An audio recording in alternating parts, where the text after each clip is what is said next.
জানিয়ে দিব এই মুহূর্তে আমাদের হাতে এসেছে বাংলাদেশের গুরুত্বপূর্ণ আপডেট সংবাদের শিরোনাম।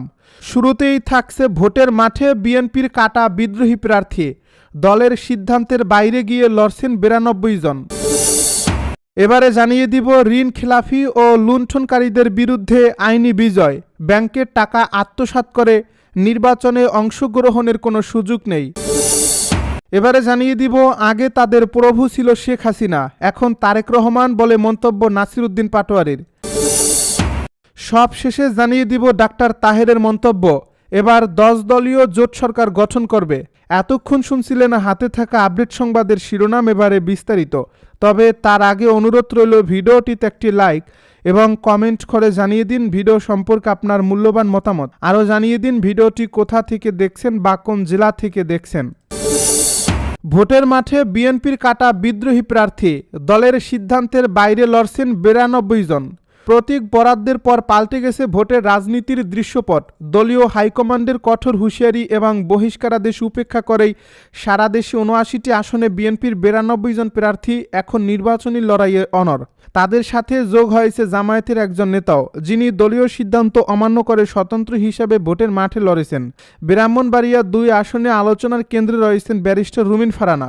দল থেকে বহিষ্কার হওয়ার পরও তিনি তার মনোনয়নপত্র প্রত্যাহার করেননি। বুধবার দুপুরে জেলা প্রশাসকের কার্যালয় থেকে তাকে হাঁস প্রতীক বরাদ্দ দেওয়া হয়। প্রতীক পাওয়ার পর তিনি সাফ জানিয়ে দিয়েছেন, জনগণের সেবা করার তাগিদ থেকেই তিনি নির্বাচনে লড়ছেন।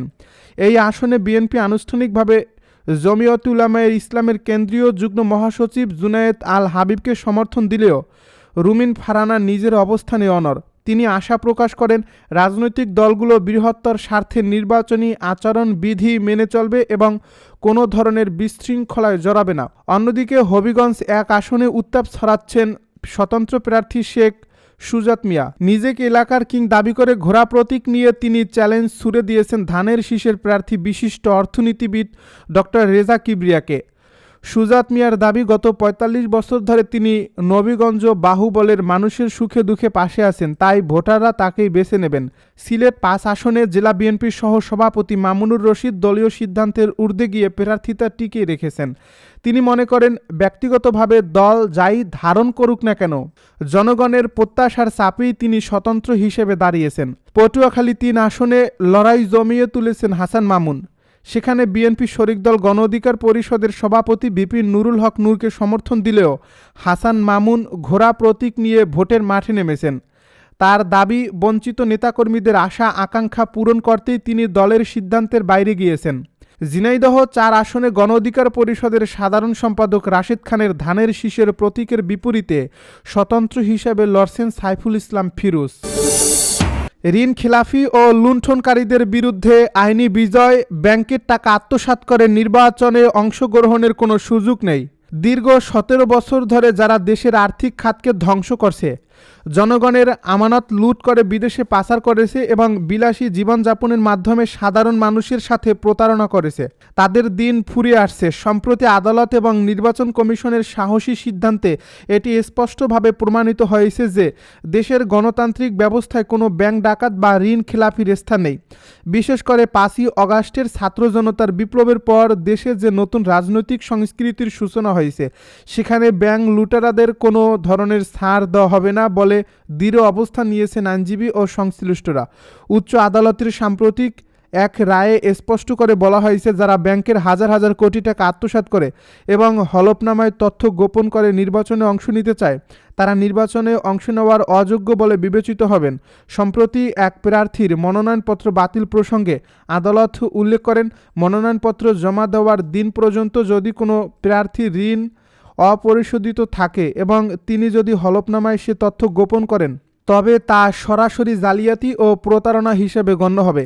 এমনকি পরবর্তীতে ব্যাকডোর মেকানিজম ও ব্যাংকের সাথে জোরপূর্বক আপোষ করে সিআইবি ক্লিয়ারেন্স নিলেও তা নির্বাচনের জন্য বৈধ বলে বিবেচিত হবে না। আইনের বিধান অনুযায়ী মনোনয়নপত্র দাখিলের পূর্বেই সকল দায় দেনা পরিশোধ করা বাধ্যতামূলক। উক্ত প্রার্থীর ক্ষেত্রে দেখা গেছে তিনি কেবল তথ্য গোপনই করেননি, বরং তার মালিকানাধীন বিভিন্ন প্রতিষ্ঠানের মাধ্যমে জনগণের টাকা বিদেশে পাচার করেছেন এবং পরিবারসহ বিদেশে বিলাসী জীবনযাপন করেছেন।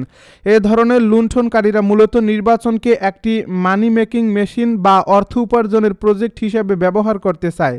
এদের বিরুদ্ধে জনগণের ম্যান্ডেট অত্যন্ত স্পষ্ট। এরা সুসময়ের পাখি, যারা দেশের সংকটে বিদেশে পাড়ি জমায় এবং নির্বাচন এলে আবার দেশে ফিরে ক্ষমতার সুযোগ নিতে চায়। শিয়ালকে যেমন মুরগির পাহারাদার দেওয়া যায় না, তেমনি ব্যাংক চোরদের সংসদে পাঠিয়ে দেশের আর্থিক খাত সংস্কার সম্ভব নয়। হাইকোর্টের এই রায় লুণ্ঠনকারী চক্রের বিরুদ্ধে এক কঠোর বার্তা এবং এটি 12ই ফেব্রুয়ারি নির্বাচনে জনগণের বিজয় নিশ্চিত করবে।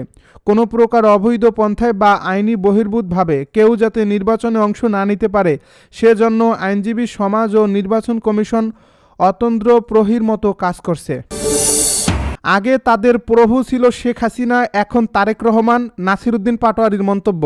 সংবাদ মাধ্যমের একাংশের প্রতি ক্ষোভ প্রকাশ করে এনসিপি নেতা ও ঢাকা ৮ আসনে 10 দলীয় জোটের প্রার্থী নাসিরুদ্দিন পাটোয়ারী বলেন, বিএনপি থেকে যা আছে তা লাইভ করেন এবং যখন আমাদের ভয়েসগুলো রেইজ করি এগুলো প্রকাশ করতে চান না আপনারা। এ সময় মিডিয়ার মধ্যে কু হয়ে গেছে কিনা প্রশ্ন রাখেন নাসিরুদ্দিন পাটোয়ারী। বুধবার দুপুরে প্রতীক বরাদ্দ পাওয়ার পর সাংবাদিকদের সঙ্গে আলাপকালে এসব মন্তব্য করেন তিনি তার আসনে বিএনপি প্রার্থী মির্জা আব্বাসের বিরুদ্ধে অভিযোগ করে বলেন, মির্জা আব্বাস ভাইয়ের লোক গিয়ে কাঠ চাচ্ছে, দরজায় নক করছে, মানুষের ঘুমে ডিস্টার্ব করছে, মানুষ অফিস করে এসে একটু ঘুমাচ্ছে, তারা গিয়ে ঠক করতেছে, ভাই উঠেন, ধানের শীষটা একটু দেখেন। নির্বাচন কমিশনকে এসব বিষয়ে ব্যবস্থা নেওয়ার আহ্বান জানান তিনি। নাসিরুদ্দিন পাটোয়ারী বলেন, আমরা বলি যে আমরা একসঙ্গে সবাই রাজনীতি করব, এখানে বাংলাদেশে একটা সুন্দর নির্বাচন উপহার দেব।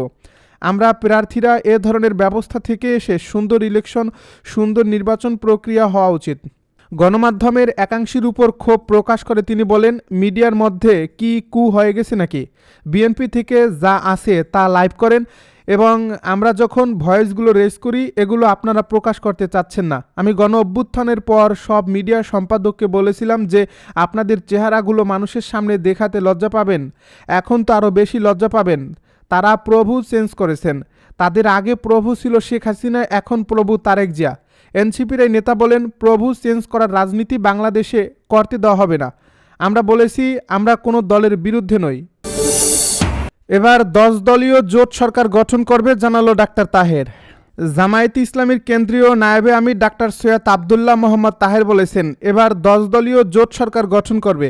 এই জোটে দেশের একমাত্র জীবিত বীর বিক্রম মুক্তিযোদ্ধা এবং ছাত্র প্রতিনিধিরা আছে। আমি চাই প্রতিহিংসার রাজনীতি বন্ধ হোক। আমি নির্বাচিত দলে দলীয়ভাবে কাউকে বিবেচনা করব না, সবার সঙ্গে সমান গুরুত্ব দিয়ে কাজ করব। বুধবার বিকেলে কুমিল্লার 14 গ্রাম পৌরসভা ও 13 ইউনিয়নের সাবেক চেয়ারম্যান, কমিশনার ও মেম্বারদের সঙ্গে মত বিনিময় সভায় প্রধান অতিথি বক্তব্যে তিনি এসব কথা বলেন। ডাক্তার তাহের বলেন, আগামী নির্বাচন একটি চ্যালেঞ্জ হিসেবে নিতে হবে। আগামীর বাংলাদেশ সব শ্রেণীর মানুষের অধিকার রক্ষার বাংলাদেশ হিসেবে মনে করতে হবে। আগামী নির্বাচন আমাদের তরুণ প্রজন্মের জন্য একটি সুখী সমৃদ্ধশালী সমাজ উপহার দেওয়ার জন্য একটি মাইলফলক হিসেবে কাজ করতে হবে। নারী অধিকারের ব্যাপারে আমরা অধিক সোচ্চার আছি। তিনি বলেন, আগামী নির্বাচন খুবই চ্যালেঞ্জিং জাতীয়ভাবে। স্বাধীনতার 54 বছর পর আমরা ভারতীয় দাসত্ব থেকে 5 আগস্ট বিপ্লবের মাধ্যমে মুক্তি পেয়েছি। আমরা স্বাধীন ছিলাম না, আমাদের একটা ভূখণ্ড ছিল, কিন্তু যারাই সরকারে ছিল তারা ভারতের সঙ্গে বশ্যতার স্বীকার করে এ দেশকে পরিচালনা করেছিল। আমাদের যুবকেরা জীবন ও রক্ত দিয়ে সে ভারতীয় আধিপত্যবাদ থেকে বাংলাদেশকে মুক্ত করেছে। আমরা দ্বিতীয় স্বাধীনতা অর্জন করেছি, নতুন বাংলাদেশ গড়েছি।